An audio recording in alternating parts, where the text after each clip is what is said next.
A9 RS4 stage 2, take 1. So here we are at start of stage 2. Yep. Brilliant. So should we talk about, I know we recapped it at the end of stage 1 video, so just for everyone who's watching this, if they haven't seen stage 1 yet. Anything less than 510, I'd be disappointed, but 510 on a GPF car is okay. Again, 41 variables. So stage 1 is 519 PS and 741 Newton meters of torque. That's good. It's what you said you wanted. You've reached the restrictive part of the car being the GPF, so I don't think there's much point in running more boost, but you can run more time in advance, make it more efficient and get that little bit more power. And now we're going to put the Octane booster in the fuel tank and change it to the Octane booster map.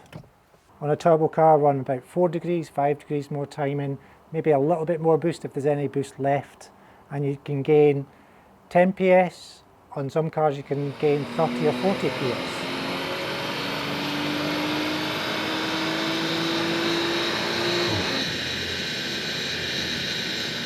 Then with the Octane booster we did 529 PS and 740 Newton meters. We are limited by the GPFs.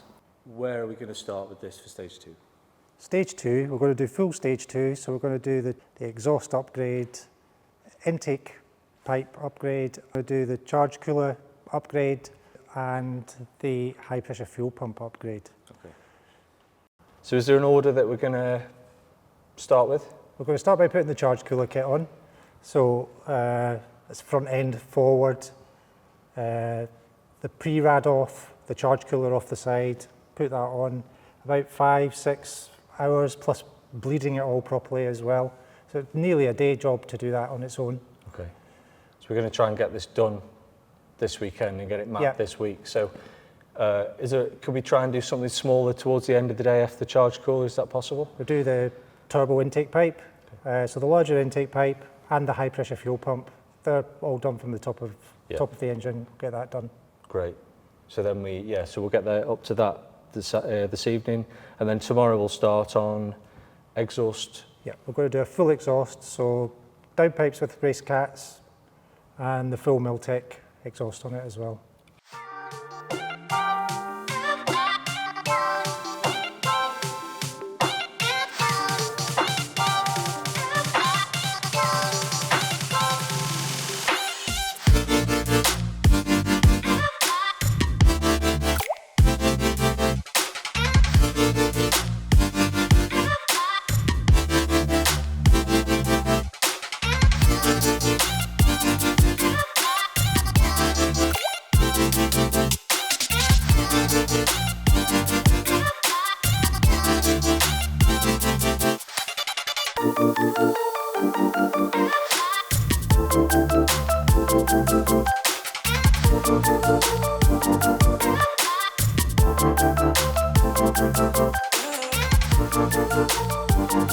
Okay, so we've got the cooler off the car.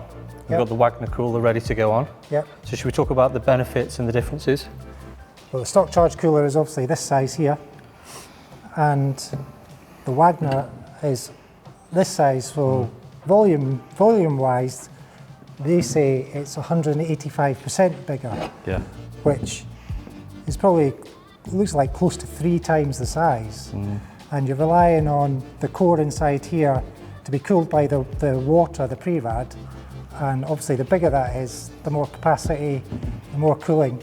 And even on stage 1, you're getting 40, 50 degrees C intake temps. So just put the cooler on, you're going to drop that down at least 20 or 30 degrees. So it'll probably be 10 or 15 above ambient max. Yeah. And more consistent. So through the gears, it'll stay stable instead of going into thermal runaway like it can on the stock one. Yeah, because we were looking at the Wagner's graphs, weren't we? The ambient temperature and the pressure drop and all that kind of thing. So this looks really impressive on the graph. So if it was a 40 degree intake, this drops it to about 18 at red line. It all depends on the spec of the car as well, but it will considerably drop it. And just being the larger volume, you're going to get less pressure drop because you've got more of it to go through. So less pressure drop means more boost at the car. Right. So this means you could potentially run more boost, more timing for more power. More boost at less duty cycle, so yeah. Great. So is this something you would bolt on a stage 2 straight away, or is this kind of like the final? You don't have to do it on stage 2. If you're doing an exhaust and an intake, you'd still call that stage 2. It's always nice to have this, even on a stage 1 car. It would be nice to have this. Then you can thrash the car and keep intake temps cooler, get a little bit more power. So, yeah. Yeah, yeah. But this is going to be nice to have for the stage 3. It's already have there. To have it for the stage 3, and it has to be a good charge cooler at stage 3 as well, because we've seen some of the other ones and they've not been performing the way they should. The intake temps are too high. Okay, so there's a slight difference in orientation with this, isn't there? Because the pipes are slightly differently oriented. I think just to get the larger core in here, that they've moved it, the end tanks, so you get a slightly shorter pipe. Yeah. So this is your standard one with the map sensor. Yeah. Nice bit of kit. Yeah. That's half the kit. And then you've got the pre-rad as well. So let's get the rads up here and we'll show you the size difference of the radiators. Oh, if it doesn't leak everywhere. So it's not really the area that's different, it's the volume. So it's like, it's that thin, this is a little bit thicker. This is sort of the biggest size you can fit in. Yeah. So should we look at the... Yeah, so if you look at that, it's a deeper. Yeah. It's not double, but it's at least another 10 mil of... I think Wagner say 55% larger volume. Oh, right, wow. Yeah. Yeah, so that's going to help as well. Some really nice brackets on the side of that. And when we took this off, you can see how dirty it is. Yeah, well, that's limiting your cooling. Exactly. As it is. All these cars with the stacked radiators suffer from just the rubbish getting caught in it. There's usually a few cigarette butts in there as well. But actually, for you to clean this out... You have to take the rads off.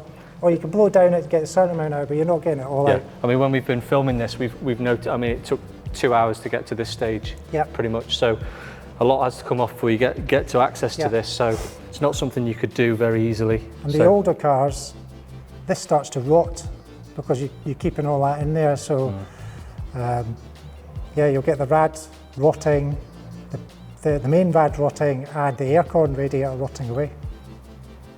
Okay, brilliant. Right, so what we'll do is we'll give this to Harry and get it on, film that going on. What's next after this? Are we going to go downpipes or are we going to go We'll do intake? The intake pipe next. Yeah. We'll get that off and show why it's nice to have a larger intake pipe. Okay, and then we'll get the downpipes on. And then the high pressure fuel pump. Okay. Yeah. Brill, nice one. Right, Harry, ready to go?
Okay, so we've got the intake pipe off.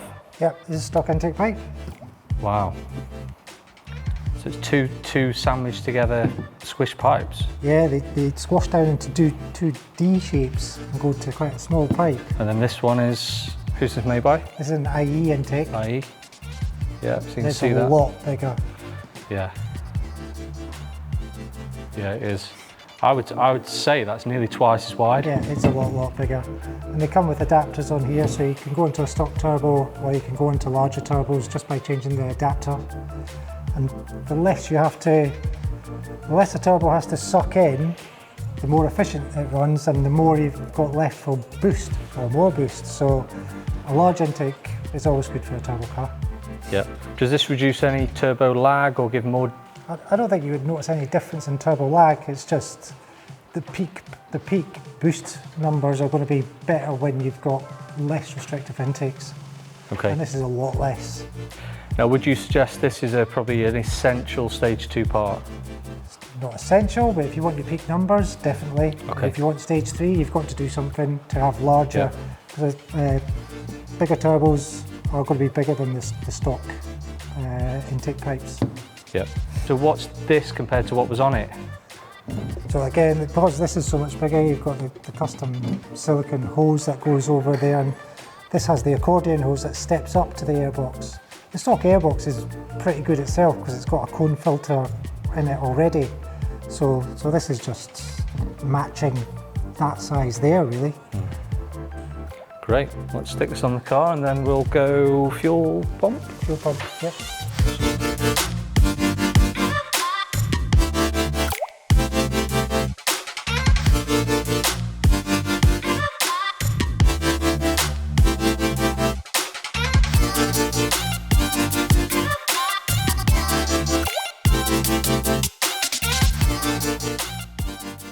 Yep, so this is the original high pressure fuel pump and this is the Loba high pressure fuel pump. The difference is the shaft inside that goes up and down that pressurizes the fuel is a larger diameter in the Loba. So at low revs, when this is driven off the camshaft, the larger diameter pump can make more pressure.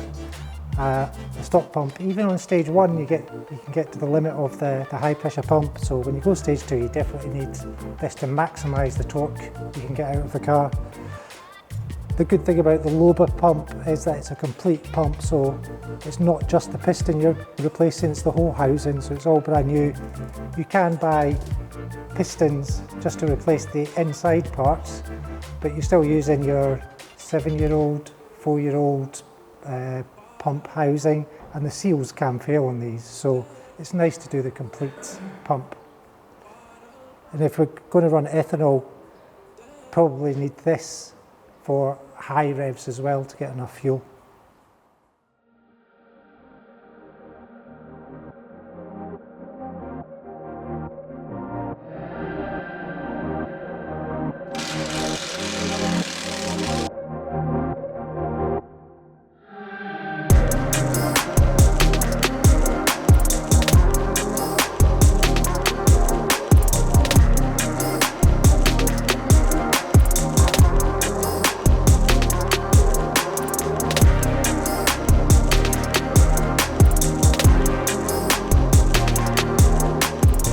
GPF's off.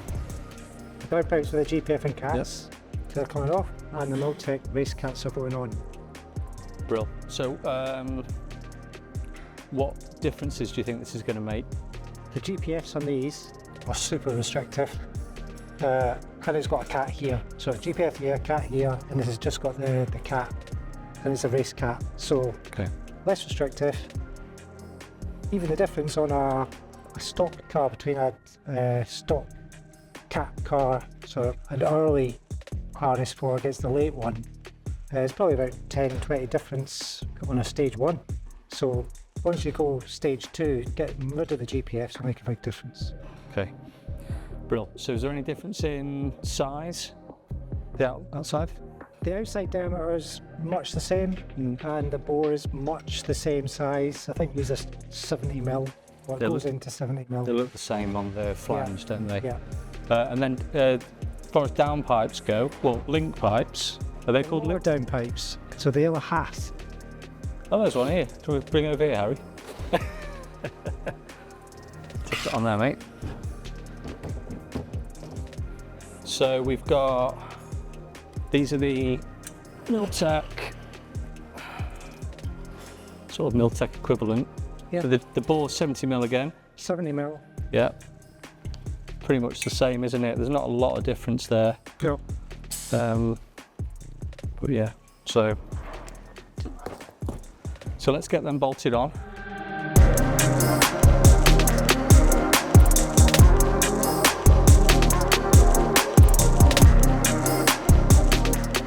Talk us through this new Milltek we've got here. And then you go the lower downpipes. They don't have the resonators in them, so it should be a bit louder, freer flowing, larger diameter.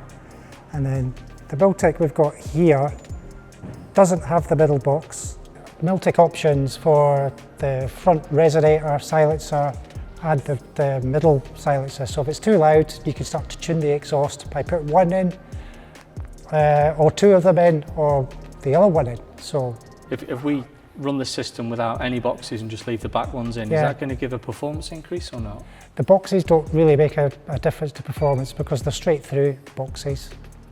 Again, should be a bit louder, and then it's got two back boxes that are still valved.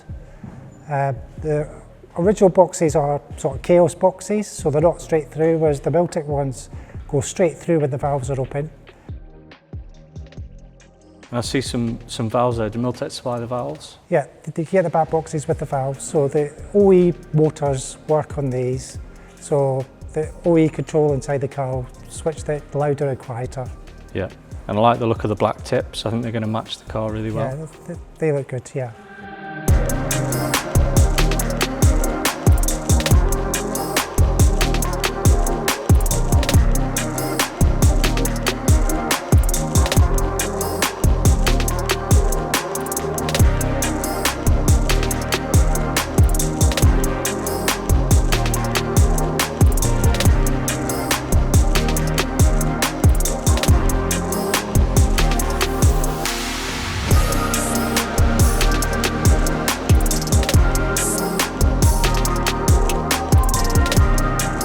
Just seen the exhaust being fitted.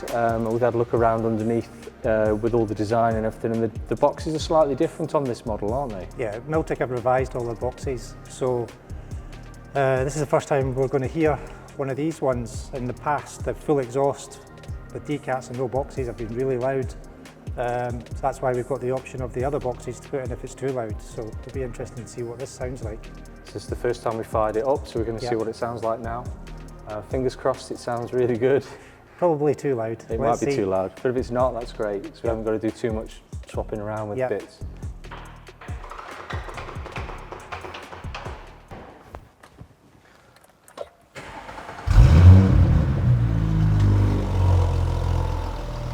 Well, that's not too loud.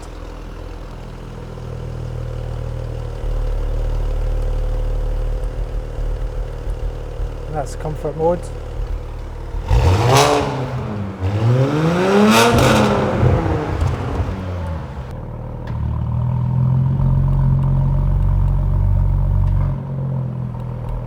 That's the quiet mode.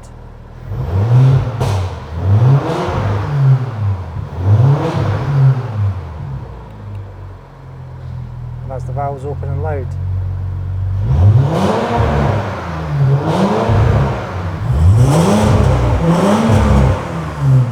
Yeah, not loud at all. Yeah. Quite deep sound. Yeah, a lot better than I was expecting. So, yeah, I think we'll leave this exhaust on and see how it goes. Yeah, it sounds really nice. Yeah. It's got like a really nice rasp to it. It's quite a deep tone and a little bit of a rasp. But yeah, the previous exhausts have been a lot higher pitched and louder. Yeah. So, yeah, this sounds good. What's the first step going to stage 2 then for the mapping part? We're just going to keep the same tunes as we had at stage 1, the same map switcher. We're just going to adjust it just because it's got the exhaust on it, so the GPF file. So we'll run it exactly the same tunes and just see what the difference is first. Make sure everything's working, make sure everything's safe, and then after that we'll tune it each map to stage 2. Still going to have the map switcher on the stage 2, so we'll still have a low power stockish map, and then we'll have the 99 RON tune stage 2, and the third map will be the Octane booster map where we could just run a bit more hopefully, and the fourth map is the immobilizer map.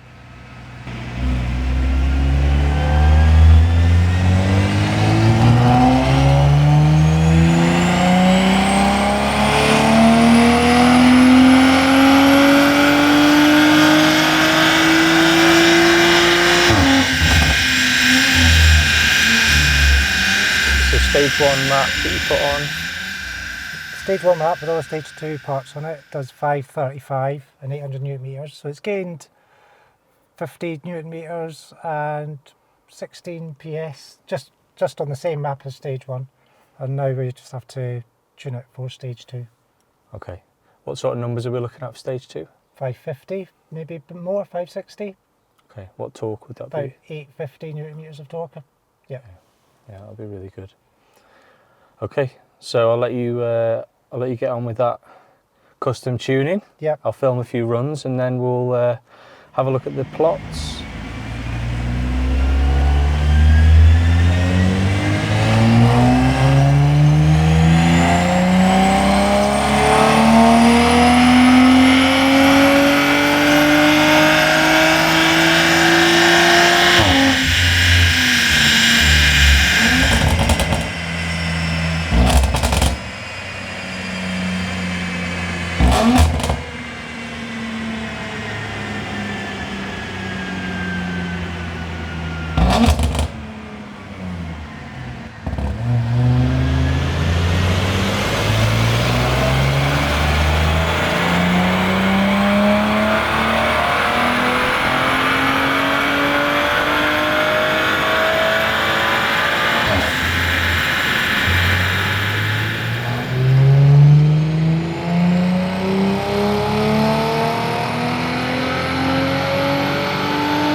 So Doug, we've just finished the stage 2 mapping. It's took a bit of time. What did it end up with? So on map 2, the 99 tune, we're 562 PS and 850 newton meters.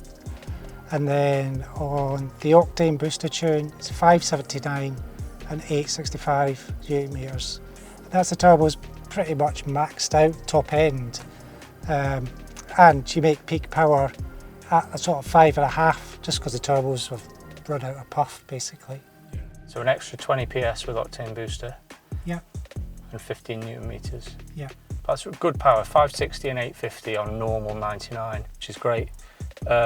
You've done over 100 runs there, I can see. So that's taken a long time to kind of get to this point. We have our custom boost patches and timing patches, load patches in this. So just to get all that to work right so that the ECU does what we ask it to do, just takes a bit more time. But it just means when we go stage 3, it's going to be easier to control everything. Yeah.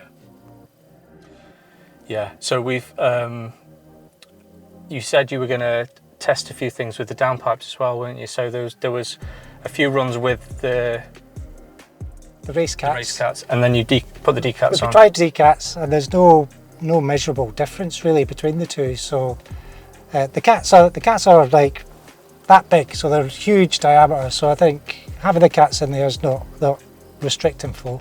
Yeah, I think for the end customer, having been able to put on an exhaust system that passes emissions is a big point, because it's always a pain.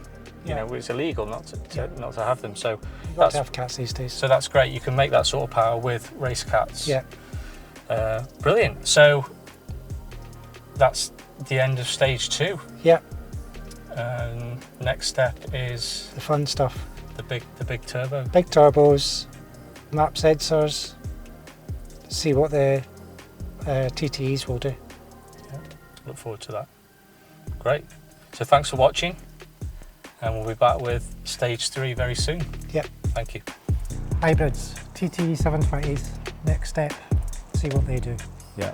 Pretty much everything's done on the car already, so all we have to do is slightly larger intake pipe adapters, map sensors and the turbos, and see what we get. Just finished mapping it on these TT720s. Yep. So what was the final figures?